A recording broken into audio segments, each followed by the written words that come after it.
এক রাজ্যে বাস করত এক সাহসী রাজকুমার আরিয়ান। তার হৃদয়ে ছিল অজানাকে জানার তীব্র ইচ্ছে। একদিন সে পা বাড়ালো এক রহস্যময় অরণ্যের দিকে, যেখানে গাছ কথা বলে আর ফুল আলো ছড়ায়। সেখানে তার দেখা হয় এক পরীর সাথে, লুমিনা। কিন্তু অরণ্য ছিল বিপদের মুখে। অশুভ এক ছায়া সবকিছু গ্রাস করতে চাইছিল। আরিয়ান আর লুমিনা একসাথে লড়াই করার সিদ্ধান্ত নিল। অন্ধকারের বিরুদ্ধে শুরু হলো আলোর যুদ্ধ। শেষ পর্যন্ত সাহস আর জাদুর শক্তিতে তারা জয়ী হলো।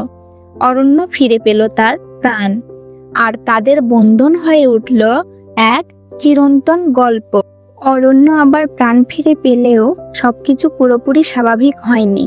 আরিয়ান লক্ষ্য করল কিছু গাছ এখনো নিঃশব্দ, তারা আর কথা বলে না।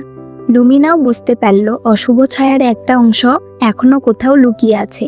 এক রাতে চাঁদের আলোয় অরণ্য হঠাৎ কেঁপে উঠল। মাটির নিচ থেকে ভেসে এলো এক অদ্ভুত শব্দ, আমি এখনো শেষ হইনি।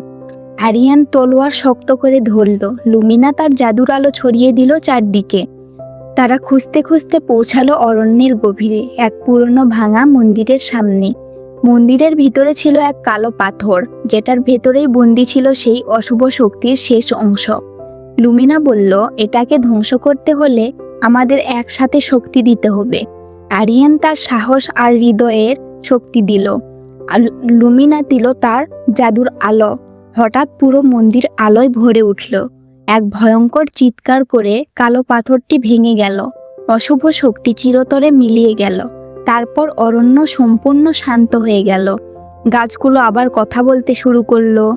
ফুলগুলো আগের চেয়েও উজ্জ্বল হয়ে উঠল। লুমিনা মুচকে হেসে বলল, তুমি শুধু একজন রাজকুমার নও, তুমি এই অরণ্যের রক্ষক। আরিয়ান হেসে উত্তর দিল, আর তুমি আমার সবচেয়ে বড় শক্তি লুমিনা। এরপর থেকে আরিয়ান প্রায়ই সেই অরণ্যে ফিরে আসতো, তার বন্ধুদের দেখতে আর নতুন রহস্য খুঁজে পেতে।